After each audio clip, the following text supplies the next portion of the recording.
All right, guys, we're back again. Another episode of Understory Unfiltered with the founders of Hyperbound. We've got Sai and we've got Atul, and we're pumped to have them on. They're an existing client of ours right now, and they are on a rocket ship, and they have something very unique that we haven't really seen much in market. And they made a big wave at the very beginning when they first got up and running, and it hasn't stopped. So we're super pumped to have them on. Atul, Sai, great to have you guys here. Thanks for having us, Alex. Awesome. Yeah. Super excited, man. This is a long time coming. We're really excited to be on. I know. And you guys are actually in Hockey Stack's old office, right? We are. Yeah, that's actually how we heard about Understory. Yep. Yeah, and we had Amir on the podcast a few weeks ago, and that was awesome Oh, I too. love that. Yeah. Amir's a big fan. Yeah, no, we've been following him for a long time. I'm a big fan of Hockey Stacks. So They're crushing it too. Seems like there's something in the air out absolutely. there. It's always been in the air out there, actually. The I office think you space. you guys were like maybe the YC class afterwards or something like that. What was The same one. the timing? This what was that? We were in the same one as Amir Oh, the and same one. Okay, awesome. Yeah, So yeah, yeah, yeah. when we had him on, he talked about how beneficial YC was for just starting out hockey stack and all of that. I'd love to hear your guys' experience with YC. Yep. Yeah, I mean, Yeah, I man. can get into it. I'm sure Sai's got a different take on this than I do, but at its core, I mean, the thing that matters most about YC is the network that it grants you access to. It's folks like Amir.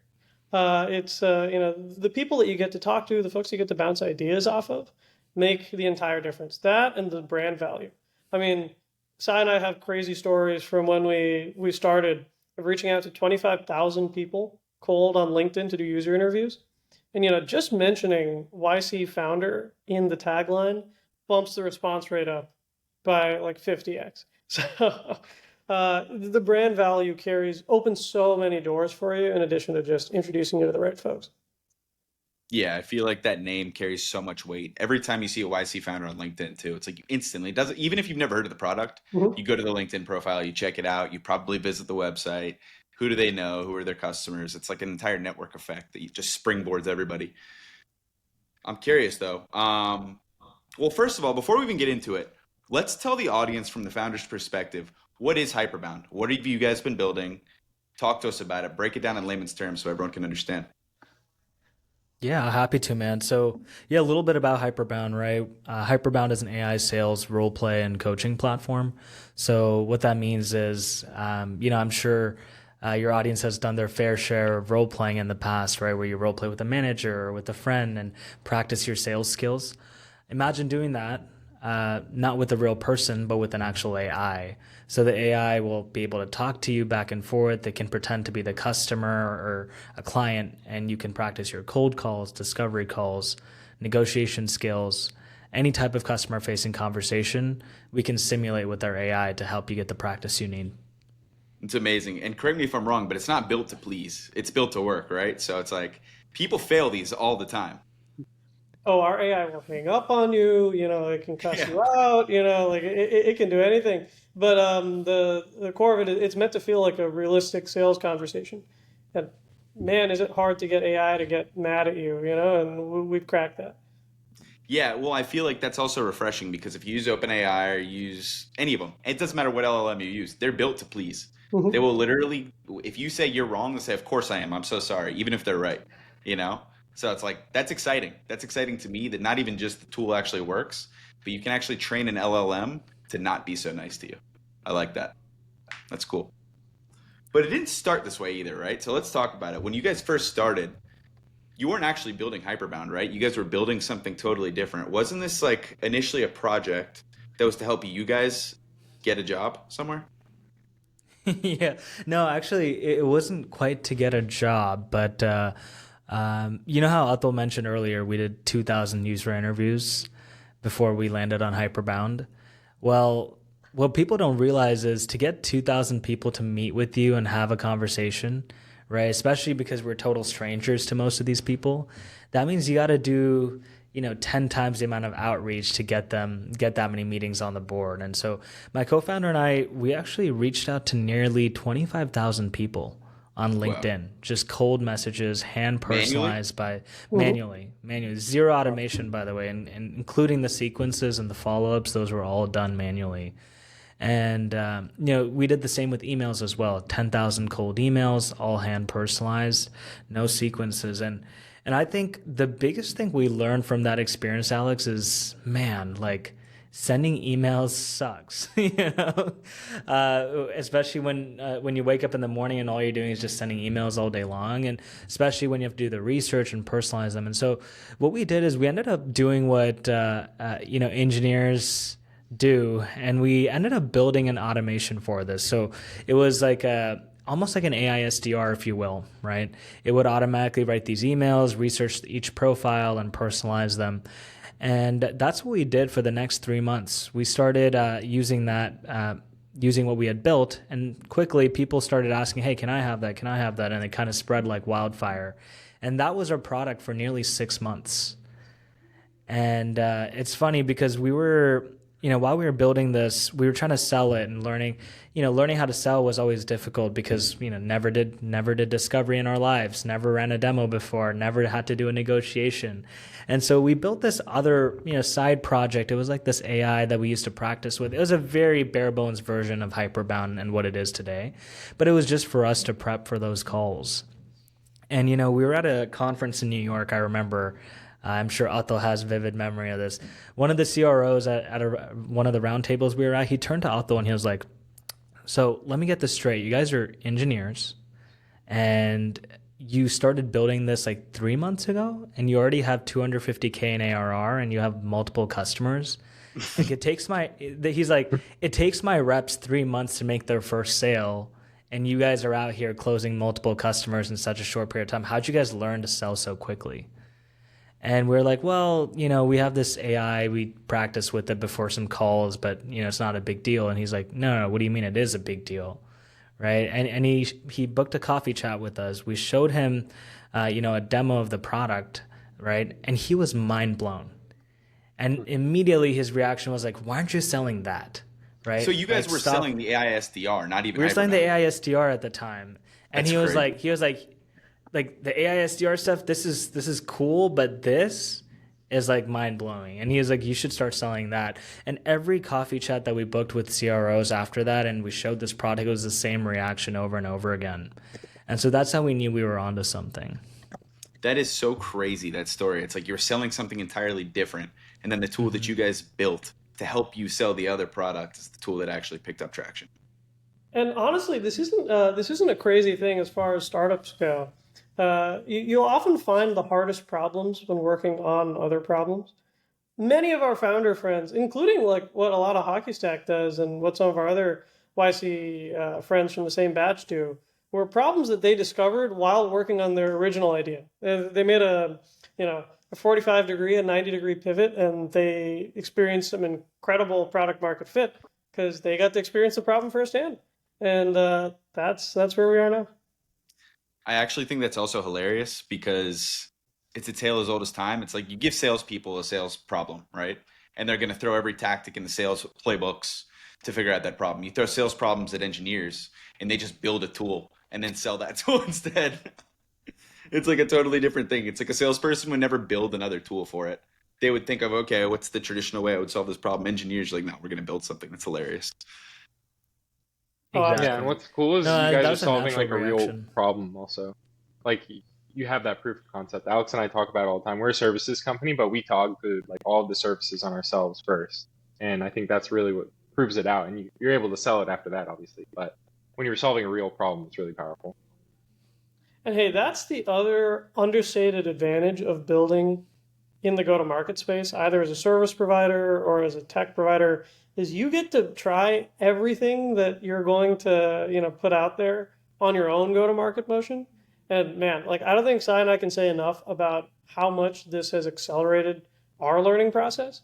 Every discovery call that we're doing is something that we drive back into the database for ourselves to iterate on, and it's been phenomenal from that perspective.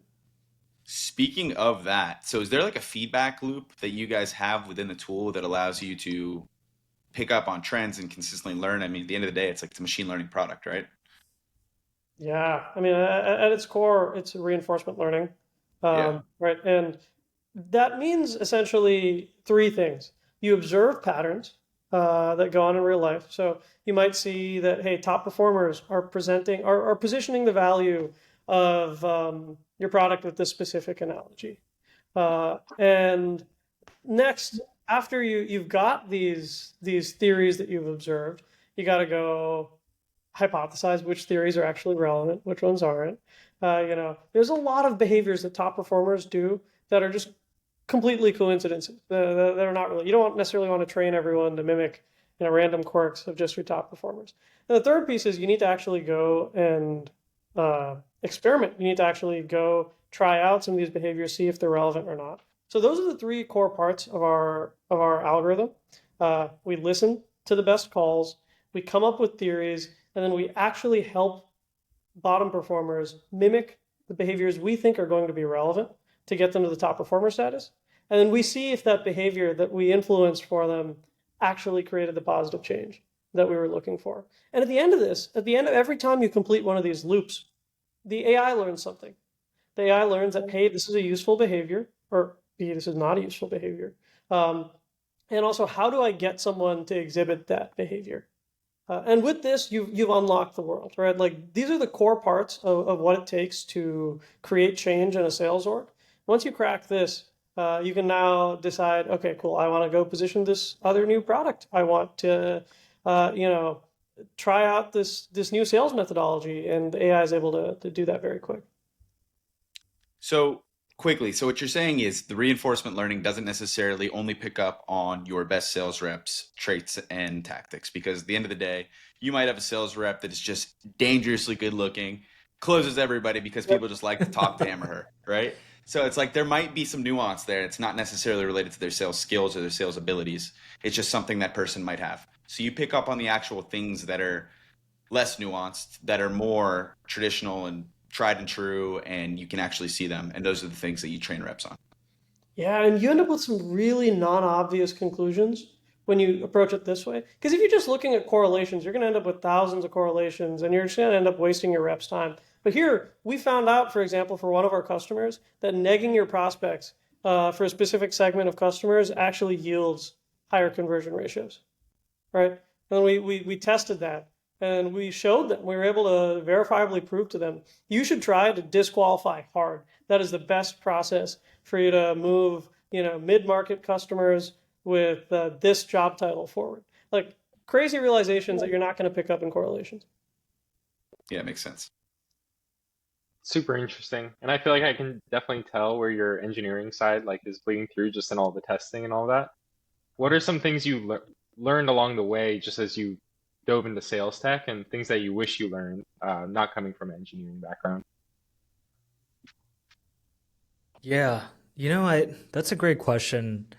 I think about that all the time. I'm like, what do I wish I knew back then, right, when we first started? Because we really started at, with never having sold anything before. I mean, obviously, like, throughout our career, like we've done a lot of different things. Like we're both very ambitious people. We've built a ton of different products. We've had some products go viral and in the past as well. But this was different. When you're selling to businesses, it's a completely different ball game, like the B2B world. And so I think the biggest thing for us is I think I sometimes wish that we had the full Hyperbound product as it is today when we first started, honestly, because back then we had like a very bare bones version, and as much as that did help us learn and learn how to do sales so quickly, like I look at what we have today and I'm like, man, like this, like if I had this back then, I would have been like closing a lot more deals a lot more quickly. That's one of the things for sure. And the other thing is just the importance of building a reseller strategy, right? So this is something we started a lot much later. Like early on, we met a lot of different people that were running these training consultancies, but it never occurred to us that they could be great partners for us down the line, right? the idea came much later, and I wish I had just reached out to these people earlier and like showed them what we had, and we would have had a much stronger partnership with all of these companies today. But we've been making up for that, especially with all the traction we've gotten recently. And I've got another one. Investing in advertising earlier. This is something that was pretty non-obvious to us. Like Sai and I know how to run a company efficiently. In fact, to get to where we are right now, like to get to the revenue that we are right now, we have burned a ridiculously small amount of money. In fact, our burn multiple has actually been negative, so we've actually been profitable for the past couple of months.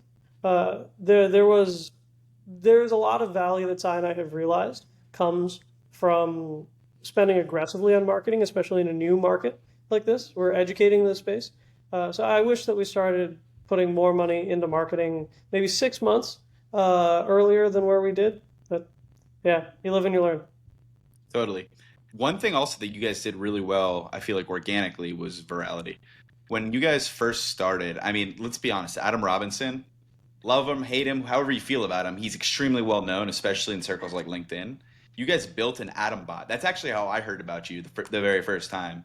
Is I saw Adam's face on a Hyperbound. It was just a post, not an ad, but it was a Hyperbound post, and it was Adam like saying something really harsh to somebody or something like that, like a video of it.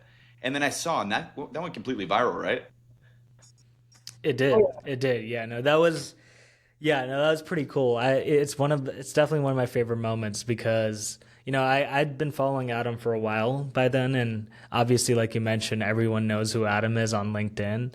And I think it was very obvious to me that there was a play there for something to go viral, especially with Hyperbound.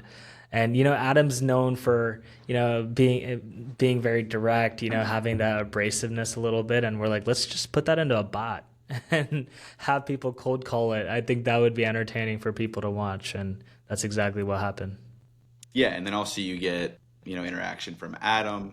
At the time, I think he was beefing with Mark Kozaglau or something like that on Yep. LinkedIn. So you get some chime in from Mark Kozaglau. It's like you get this whole ecosystem that comes along with that. And yeah, I mean, it worked. You got to, I don't know. Do you have a clear way to attribute the amount of signups that came from that time period? Obviously, you can't directly correlate it, but you can get pretty close. Oh, I mean, so we have done a couple of these like sales competitions. Like the one that we did with Adam was also a public sales competition on LinkedIn. Anyone can join in into the Hyperbound platform, make some bots, make their way to call some bots, make their way to the top of the leaderboard. And every time we've done one of these, it's been like a step function change for our inbound. Um, like the easiest way for us to internally realize the value of these is it books out roughly 3 weeks of our sales team's calendars, like Wow. completely.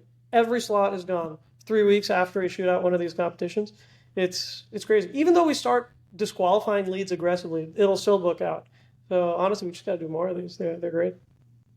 Yeah, see, I think that's Alex, amazing. the strategy for me and Atul has always been like, what can we do that no one else is doing? Yeah. Right? It's like that's the only thing we think about. It's like, hey, even now, like, when we think about the next 6 months of marketing, like I want to figure out like how can we make a big splash and do something that no one's ever done before. And we've got some pretty interesting ideas cooking up in the kitchen right now. Yeah, I love that. There's another company. We talked about them actually in the last podcast episode too. It came up, but I'm sure you guys have seen them. They're called Cluely. But Absolutely. they've been going absolutely viral, doing the most outrageous things I've ever seen of any B2B business. That guy's actually from Georgia, the founder. Yeah. He's Really? from where we're from, yeah, but he's from like 30 minutes north of here. But yeah, those videos like they crack me up. It's like those are things that you would watch on Instagram or TikTok or YouTube or something like that, and they're ending up on LinkedIn and they're getting thousands and thousands of likes. And it feels like that stuff is just up for grabs. No one has been bold enough to do it yet, and they're doing it. Now, you might not agree with all of the things that they do because they definitely they push the limits for sure. But Yeah. Great. yeah, I mean, it seems like viral content is making its way to B2B professional spaces, especially as younger people are becoming leaders at these companies and having more autonomy to do things like that. I feel like it's up in the air. It's up for grabs. Oh, Absolutely. 100. I mean, LinkedIn released shorts. It's Yeah, coming. exactly. Yeah. No, content is king, man. I think Cluely always says that too. Obviously, like I think there's like every brand is different, and we have our approach. But I think they're doing a great job of doing exactly what I said, like doing stuff that no one else is willing to do, and that's what makes them stand out. So yeah, it Totally. Like works. I even sent their stuff to Ali the other night, Yeah. and then right after that, I downloaded Cluely and tried it. And then also, my most used function on my computer is Control Windows because I use WhisperFlow, and Okay. so I talk to my computer nonstop. When I downloaded Cluely, Control Windows was actually the first command. I don't know. I'm a PC guy. Call me whatever you want, whatever. But I used that command and it brought up Cluely and stopped using WhisperFlow. So I was like, man, now I'm forced to start using this because it took over my favorite command. It's like I wonder if that was like planned or if it was just the easiest command because it's right there. But I don't know. It was pretty cool though. The virality works for sure. That's very interesting. I have yet to try it actually. I haven't tried it myself yet. Yeah, I haven't either, to be honest with you. But I downloaded it regardless. So when I do, we'll see. So, Sweet. I want to ask you something you just mentioned about partnerships, which I know is not as exciting as viral content, but it's something we talked to Nico from Default actually last week. He was on the podcast last week, and we talked a little bit about that. And I think, like, in our minds, HubSpot and Salesforce were like the OG, like, creators of the partner ecosystem. Then Clay, I feel like, made it cool again. So I'd love to know how you guys are tackling that, approaching it. Yeah, that's a big piece of our motion, Ellie. So partnerships, from day one, it's always been something that's been on our minds, but especially right now, we have folks coming to us wanting to partner with us, right? Back in the day, it was me and Atul outbounding them, which I think is a testament to the category as well that we're building in. There's a lot of adjacent players, right? Like sales coaching, AI sales coaching is just one piece, right? There's a strategy piece to it as well. Like that's where the sales consultancies come in, right? And then there's also like other pieces of this workflow. So sure, you coach your sellers, and then how do you actually measure the results of that? And there's other tools that are good at certain different parts of the stack. And so we're always trying to partner with other companies in the space. And I think there's always a better together story when you're partnered with another company that's benefiting the client when you work together. So in terms of partnerships in general, our approach is very simple, man. We almost never say no unless unless there's a reason, and there's a strong reason to not partner, but we're pretty open. So I have a question for you, and it's also a bit of a play for you guys potentially. So feel free to jump Sure. all over this. But I know there's a story about you guys working with a specific rep who booked a call with someone in the C-suite of Nike, and then he used Hyperbound to basically train himself to have that call and get a lot more confidence going into that call. One, that's an amazing story. It's awesome. But two, so I started my career at Procter and Gamble. Ooh. And at Procter and Gamble, it was totally different than tech sales. Tech sales is the Wild West. People just go rogue, do whatever the hell they want, and you either make it happen or you get fired. That's how tech sales works, right? Procter and Gamble was totally different. Procter and Gamble was very structured training. You went through a ton of different sales modules starting as a sales rep at Procter and Gamble. You go through all these category management trainings. At the end of the day, what you're trying to do at Procter and Gamble is get more product on the shelf at giant retailers like Walmart, Target, any of those, right? And so you're dealing with a totally different strategy than you are in tech sales. It's like a long-term partnership. You don't have a quota in terms of the amount of accounts you sell into. You just sell into one account or two accounts, but you manage the entire relationship across an entire category. So it's like long-term strategic planning. It's merchandising, all kinds of things that go into it. And for that, to their credit, you do need some pretty rigorous training because it's not like a normal intuitive skill that you can just pick up. You really do need that experience. But companies like that, CPG companies, whether it's Procter and Gamble, Unilever, any of these companies, they all operate in the same way. Every time you go into a grocery store and you see all those different products on the shelf, there is a rep at each of those companies that's responsible for going into there and getting that product exactly where it is on the shelf. So it's at eye level. So there's distinct color blocks that indicate like this is a section of the products that this company sells. You should be there. And it really does take a lot of really high quality training, objection handling, negotiation skills, things like that. And I feel like those companies, because they also have thousands and thousands of sales reps at each of them, they're gigantic companies, they would extremely benefit from a product like Hyperbound. Because I used to have to sit with individual managers, directors, VPs, whatever it was, and role play back and forth. And I'm talking about for months. It wasn't like you do this once or twice. You do it every single month, and you do it usually 2 or 3 days a month. And it's like full day training sessions. And then they have these big like expos where all the reps from around the country get together and role play with each other. And it's like Hyperbound could replace all of that.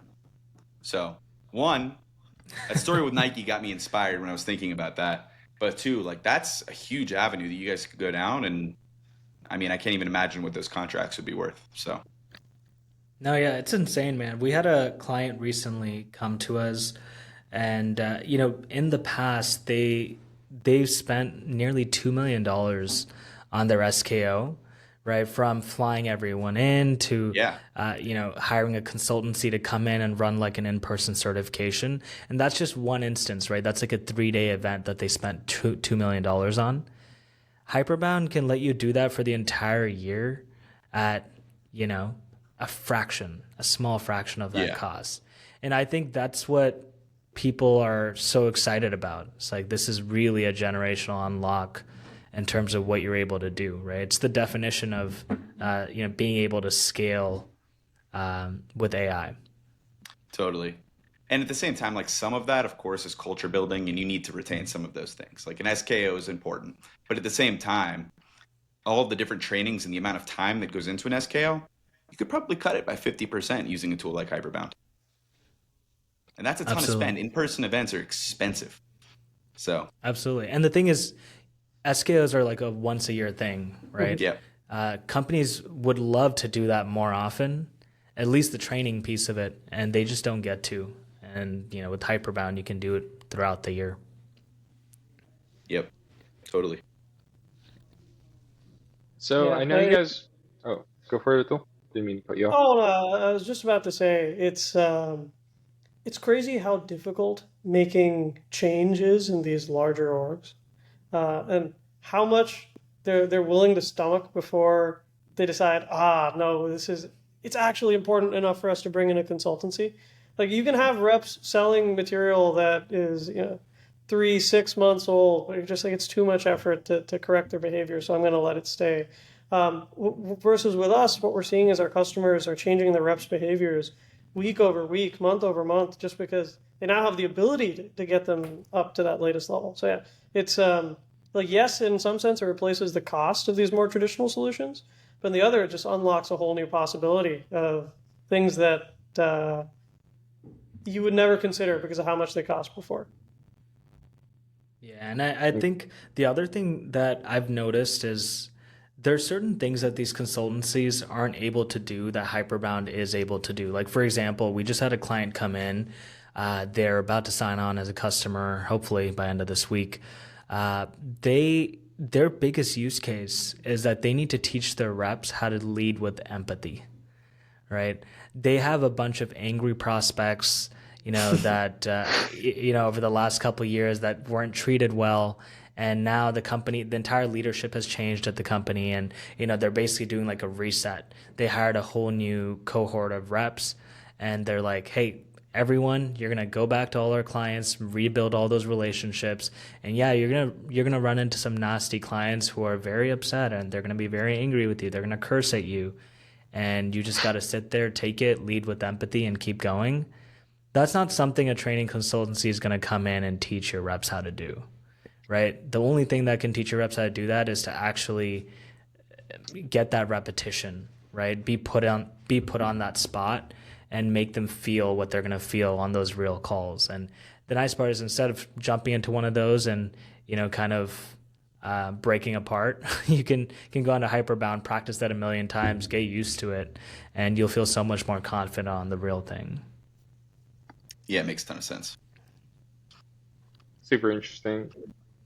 And speaking of those like larger brands, I know you guys are working with some pretty awesome logos like Vanta, Sendoso, Monday. Like, I guess, what's the story of building credibility with those brands in the early stages, and what would you recommend for other startups trying to attract those bigger logos?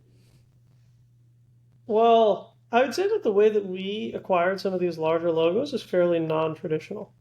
They all came in inbound to us. Hmm. In fact, there's many companies that we're not talking about publicly yet, but these are like publicly traded Fortune 100. We have even one Fortune 10 company that actually just upsold today for another $500,000. Right. So these customers all came in inbound to us. And I think the reason why we were able to drive this type of virality with a space that doesn't traditionally even have their ear out listening for new tools is just because of how revolutionary of a change AI can be for sales. Like these are folks who typically only listen to Gartner reports to make their purchasing decisions, who are now actively looking for tools because there's a massive paradigm shift going on with the capabilities that are available not just to them but to their competitors. They're scared, right? If they don't adopt these changes, their competitor is, and they're going to outpace them. So yeah, you'll see that a lot of purchasing in the last couple of quarters for startups in the sales tech space has been driven by inbound, by advertising, by finding out about companies in tools like ChatGPT, which is very, very non-traditional compared to how we were doing things even 18 months ago. Yeah, and I think it's because everyone's trying to implement AI for their business, and the biggest hurdle that everyone's facing right now is distribution. But it's not even just distribution; it's quality distribution, right? Because everyone can just go send out a billion emails, but sending out a billion emails doesn't cut through the noise. It's like you need something that's going to stick. You need that virality. You need something.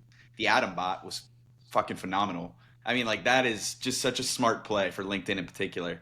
But I'm curious, has there been any other plays like on TikTok or Instagram or anything else where you have a totally different group of people that are on there? Like LinkedIn, you're going to get a very unique market, right? If you go to TikTok, you get a totally different market. So it's like, have you had any sort of Atom type plays on TikTok or Instagram or anything like that that have really just absolutely skyrocketed business for you?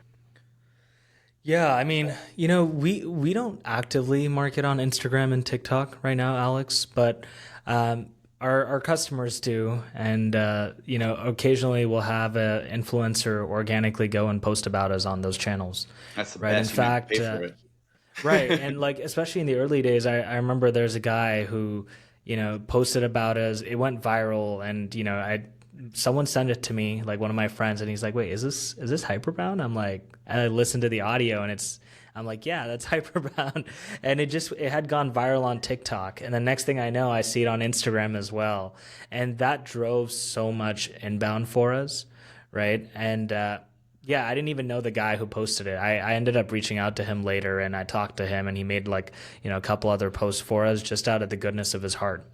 Didn't even pay him. But again, it's like it speaks to just how exciting the product is. He was like, "Man, Yeah. like I don't care about getting paid. Like this is really cool, and my base would love to see this." You know. I'm also curious if you guys have any negative feedback that's helped you because there's gonna be the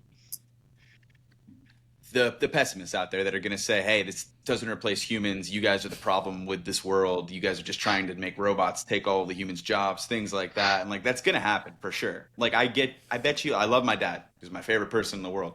But I bet you my dad would say that if he saw this because my dad was like one of the original sales reps in software, right? If he saw this product, he'd Yeah. probably shit himself. He'd probably be freaking out about, oh my God, they think this AI can do what I do. They're crazy. Stuff like that. But I'm sure you guys have faced that, and I'm sure it's honestly helped. But I'd love to hear your take on that too.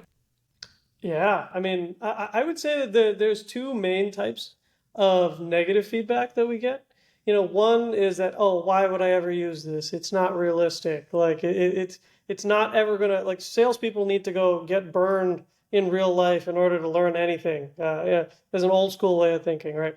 So that's one camp from sales reps, experienced sales reps. The other negative feedback that we get from experienced sales leaders is um, well, this was a real quote, by the way, one that Si and I laugh about all the time.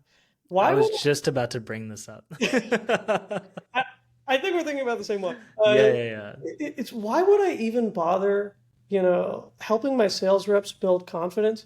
If I cared so much about this, I'd just give them all a shot of whiskey every morning before their calls to loosen up. The very traditional sales bro way of thinking. Yeah, I can imagine the guy who said that for sure. This is a CRO, by the way. Yeah. Right. This is like, yeah. So very traditional sales bro way of thinking. What we're seeing though is that buyers in general are updating their mental model of the world. Same way that people are very resistant to ChatGPT when it first came out. Like, why would I bother using this fancy autocomplete?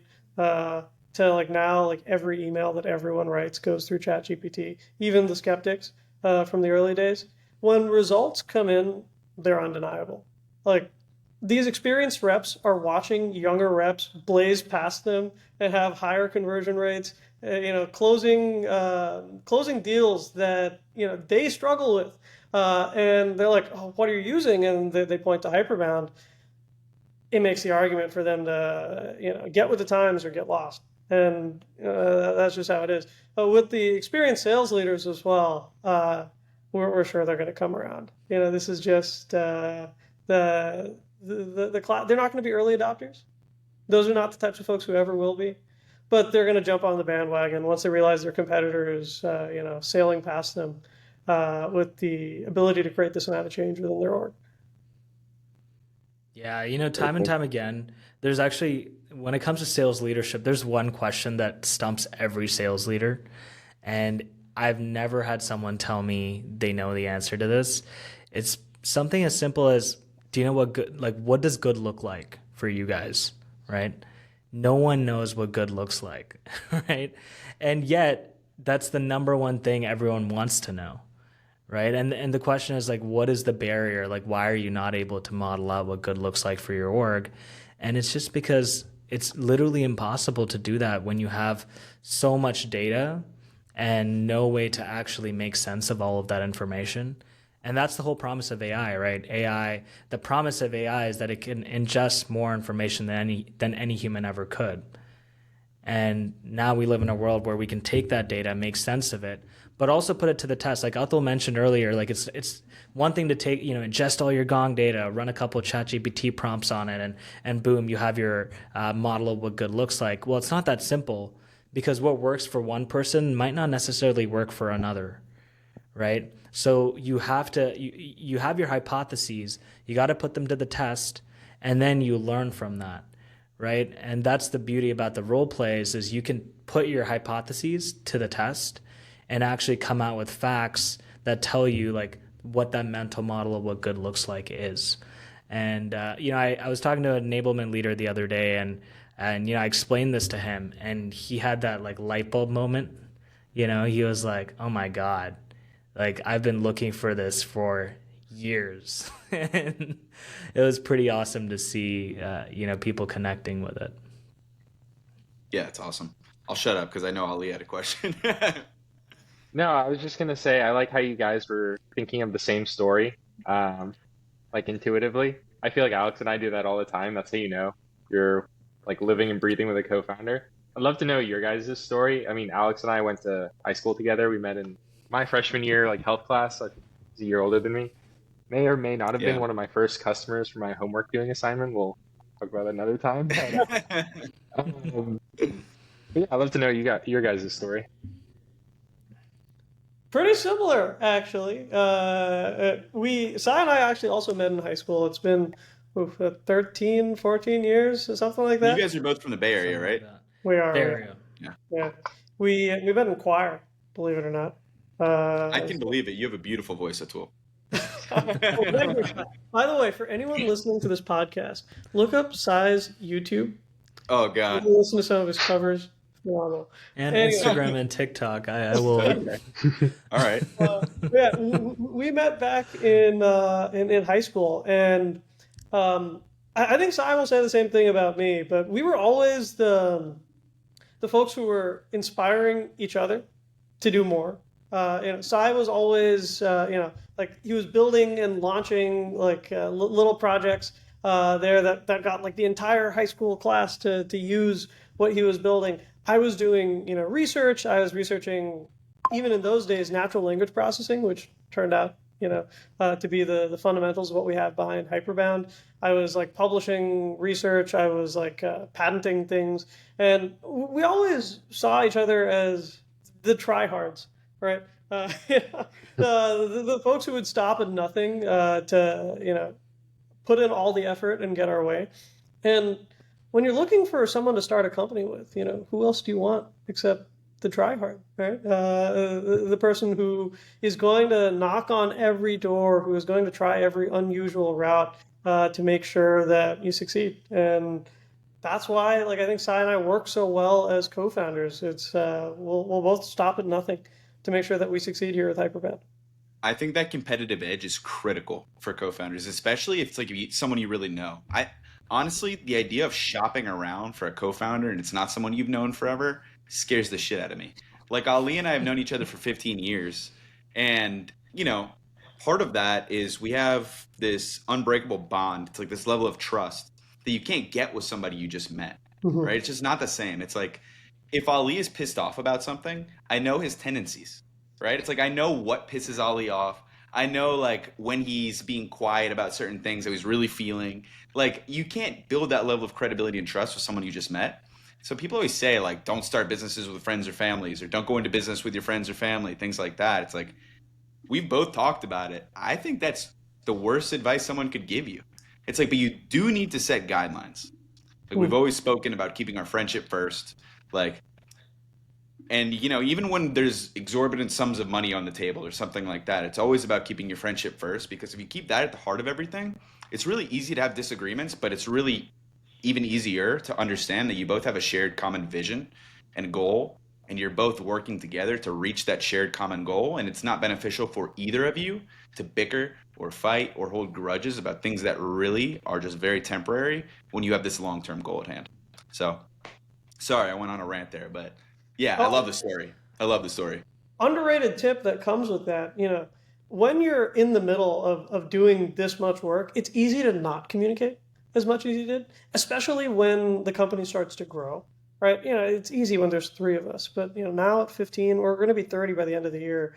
It's easy for us to silo and not tack. But I would recommend just like, hey, if you're in a similar spot to us as co-founders, make sure that you actively take time to strategize. So what Sai and I did early on is block Fridays off the entire day. Friday's blocked off. It's just me and Sai time. All we do is we talk, we strategize, we catch up. And that's also like what keeps us very much in sync across everything we communicate, the way that we position ourselves to the team, to customers, to everyone. But it's hard to say that I'm just not going to do the day-to-day work on Friday. But I'd say that it's invaluable. I mean, it's like everything that keeps the company together as well. Yeah. Can't not do it. The other thing for me is it's almost like Atul and I can do everything in the company. Like let's say I can't make it to a sales call today. I can trust Atul to be on it, right? Totally. If Atul can't make a customer call, he can trust me to be on it. If there's an investor call and one of us can't make it, we can trust the other person to be on it, right? It's like, and if this podcast, if I wasn't able to make it today, Atul can manage this totally fine, right? It's just like the point is we have that trust that we both can do everything, and we're just. I think that really helps, especially with the co-founder. You need to have that level of trust. Yeah, totally. Personal story, but like I was in the ER last week. I'm fine. It wasn't like a big deal. It ended up thankfully not being a big deal. But like I had to cancel a bunch of meetings, and Ali was like, "If you don't need to cancel them, I can join them for you. Don't worry about it. Like just make sure you're taking care of your health. That's the most important thing." And it's the same thing. It's like knowing that you have that level of competency at your side is like critical. Like I think, like you said, there's nothing I think that I do that Ali couldn't do. And that's right. And that's exactly what I'm talking about. Because I've talked to founder friends who, they just can't trust their co-founder to talk to a customer. Or they can't trust their co-founder to ever be on a sales call, right? Or there's no way they could ever do partnerships, right? It's like, that's scary to me because I'm like, man, we're 2 people. Like we both have to be able to do everything. Then I think we're both dynamic in that sense. And I'm glad we don't have that problem. Yeah. The only thing I will say that Ali and I discovered that was a huge unlock for us is just because we both can do everything doesn't mean we should do the same things, Yeah. right? It's like redundancy can also be a problem. So I don't want to say we were stagnant because we were always growing, but I feel like we weren't reaching our potential in terms of where we were growing and the speed in which we were growing. And it's because we were doing the same things. Like we were breaking up the business because we have multiple different service lines. As you run this side of the business, I'll run this side of the business, rather than let's focus on like the fundamental things that I can do and that you can do. What am I better than you at? What are you better than me at? Let's focus and double down on those things. And we have each other's backs if anything goes wrong, or like you said, if we need to step in for the other, something like that. But at the same time, it's like identifying those redundancies and creating that division of labor. Wow, it really just unlocked a whole new level of growth for us. I don't know if you guys have experienced the same. It's been the same. It's been pretty much exactly the same for us as well, especially after the first year. Like the first year, we went from 0 to 1 million in ARR in 11 months, and that was just the way it's just me and Atul selling. That's all it was. That's all I remember. It was just us on sales calls all day long. But then after that, now you have customers, and you have employees, and that's when we started to divide some of the work that we were doing. And yeah, these days, we have pretty defined scopes. Love it. Yeah. Ollie, I don't know if you were about to say something, but if not, I have a great question for you guys. No, go for it. So this is important. We do this more and more on these podcast episodes, but I think it's really important because everyone has a unique journey. Entrepreneurship is like the most random shit that anyone could ever do in life. Because it's one of those things, like every entrepreneur faces similar problems and similar struggles, but in totally different ways. They manifest completely differently for everybody. But I would love to hear from both of you. What's one startup myth that you've always heard that's complete bullshit, totally false? What's one startup habit you'd build if you had to build from square one right now? And then what's a B2B trend, just because we're all in B2B, that you'd bet on moving forward? And it could be the virality thing that we talked about, but I want to hear from both of you. Oh, startup myths. I think, I think this one's pretty straightforward. I'm sure everyone's heard this, but it's worth reiterating. Building product is not going to get you customers. Unfortunately, building product will help you retain customers. It will not help you get customers. If you sell B2B, I think caveat. if you sell B2B particularly, right? And I think, as technical founders, when we first came into YC, that was the number one thing YC told us. They said, stop coding, stop building, just talk to people, do interviews. And you'd be surprised, Alex, the number of people who it goes through one ear and goes out the other, because that's just not something they're used to, right? They're comfortable building, like that's their thing. They're technical founders, and they forget that like ultimately the problem and the people that are going to be using your product are more important than the product itself. And building those relationships is what's going to let you get to the next phase of your startup when you get there, right? Because the building is easy. We're both engineers. I mean, if it was up to me and Atul, like we could build all of Hyperbound as it is today in a matter of like 3 weeks, just us two alone. So that part is easy for us. So yeah, that's my thing. I think I've internalized that, especially in the last year. In fact, we still do 9 hours of user interviews every week. Like even Wow, now. that's amazing. Yeah. It's just like there's nothing more core to us than listen. Just listen, right? There's so much to be learned from. But yeah, I would say like, this is a hot take actually. I've got a hot take about like one piece of startup advice. We love hot takes. People will tell you that it's okay for the original team of the company to be remote. I disagree. Like especially in the early days, like the best conversation Sai and I ever had about our product iteration was like in the hallway, or while we were making lunch together, or it's the times when you try to turn your brain off and you're getting off, like you're getting out of a sales call, right? Where those like little pieces of interactions happen that take you so far. And if you're just on Zoom calls every day, just when you in structured blocks where you have ideas, like structure does not elicit the amount of creativity that you need in the early days. After the startup grows, when you have more than 10 people, sure, like you can afford to be remote. But yeah, hot take: early stage startups should never be remote. Love it. So what's the B2B trend that you guys would bet on moving forward? Next, call it 12 months. What's going to work and what's going to not work? I've got a 5-year Go prediction. ahead. Okay, hit us. Cold outbound will die completely. The AI gatekeepers are getting better. Email filtering, on iOS 26, the latest iOS version that's coming out, Siri now picks up the phone for you. So like. By the way, you guys relate to the party on that because if you had a Pixel, that came out 3 years ago. Oh yeah, no, absolutely. Like Android's been doing this for a while, and like Apple's caught on to it now. And I honestly think that 5 years from now, the only type of way to like properly reach out to folks is going to be either warm via an introduction or paid advertising. I'm from the advertising space. Like I was at Meta Ads before this, and I think that the companies who own the platforms where people exist are about to make a killing. Yeah. But yeah, like proper cold outbound will die. That's my hot take 5-year prediction. Yeah. I think along a similar vein, I think the AI SDRs are a short-lived bridge. I think they are also going to die.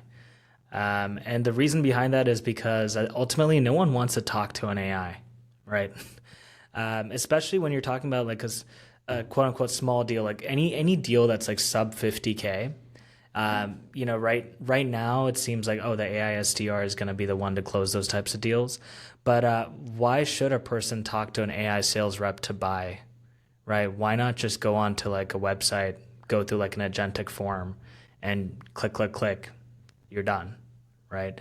And it's so much less awkward and probably a more seamless experience. So I think in general, people are very high on AI SDRs right now because the concept sounds interesting, but maybe we should be thinking outside the box. Like, why do we have to replace the sales rep? Why not create a whole different workflow entirely, right, to make buying easier? Well, I'm going to give my unsolicited opinions too. I do think cold outbound is going to die. I agree with you. And that's coming from a business that sells it today. I do think it's going to die. But I do think signal-based outbound and warm outbound, like you mentioned, are going to stay alive. And Sai, to your point, I think we're going to come completely full circle and it's going to go back to humans doing all of this type of work. I think it's going to come completely full circle. Yeah. I think what's going to shift, though, is the efficiency at which we can do these things. Like AI, I wrote like an entire philosophical post yesterday and threw it into a carousel and someone told me, no way I'm reading that, it's too long. Blatantly commented that on my post. But should read it because I'd spent a lot of time writing it. But anyways, I think all that's going to change is the way in which we do the things that we were always going to do. And with that said, sales is human. It's always going to be human, right? It's like people buy from people. You can use agents, you can use AI to facilitate that action. But at the end of the day, people buy from people they like, which is why it's so important that now our audience got to know you two because you guys are awesome. You guys are doing amazing things. You guys are building an amazing product. And I know we're at time, so I want to wrap it up. But thank you both so much for coming on. Learned a ton about Hyperbound. Learned even more about your origin story. And now I have some good stuff to watch on YouTube of Sai doing cover songs. So I'm pumped for that. Awesome. Well, thank you so much for having us. Yeah. It was a ton of fun. We'll do it again in 6 months when you guys are at 100 million in ARR. Let's do it. And then, Let's do it. How do you know we're not there yet? You might be. Yeah, we don't know your revenue, so you might be. For all we know, you might already be there. All right, guys. Thanks a ton. All right. We'll see you both.